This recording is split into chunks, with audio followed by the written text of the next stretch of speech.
Have you ever felt that strange moment when something to people really want you to fail?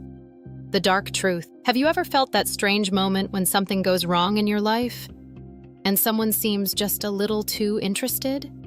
Not openly happy, not obviously cruel, just interested. A little too eager to hear the details, a little too quick to ask what happened, a little too comfortable with your disappointment. It's a disturbing thought. Do people secretly want you to fail? Or is that fear just a myth we've convinced ourselves to believe?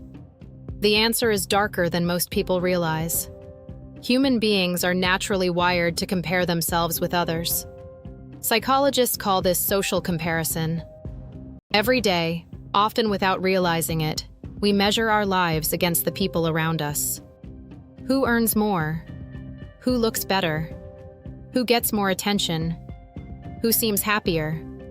And when someone suddenly moves ahead, it can create an uncomfortable feeling. A feeling many people don't want to admit exists. Jealousy. But here's where things get interesting. Research has shown that many people experience a phenomenon known as schadenfreude, a German term describing the pleasure someone feels when another person experiences misfortune.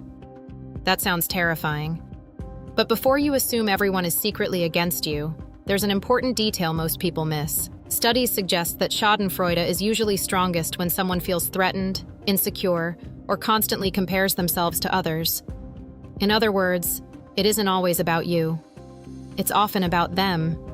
The colleague who smiles when your project fails. The friend who suddenly becomes distant after your promotion. The acquaintance who seems more excited by your mistakes than your achievements. Their reaction may reveal more about their own insecurities than your success. But here's the truly unsettling part. Most jealousy doesn't look like jealousy. It hides behind compliments. It hides behind fake concern. It hides behind silence. Some people won't attack you directly because that would expose their intentions. Instead, they watch. They observe. They wait. And when something goes wrong, they feel a sense of relief. Because your failure temporarily removes the uncomfortable reminder of what they haven't achieved. But there is another side to this story. Many people spend years believing that everyone is jealous of them. Everyone is plotting against them.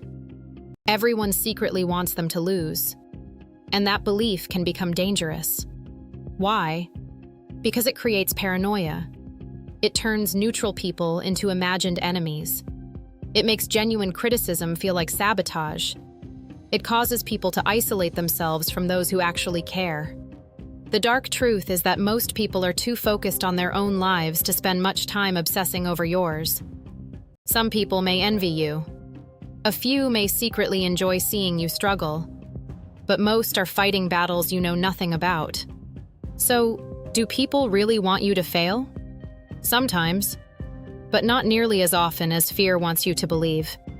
The real danger isn't hidden enemies. It's failing to recognize the difference between genuine support, harmless indifference, and the rare person whose insecurity turns your success into their problem. Because once you understand that difference, you stop looking for enemies everywhere. And that's when you become truly difficult to manipulate. If you want to understand the hidden forces that shape human behavior, subscribe and join us for the next deep dive into the darker side of psychology.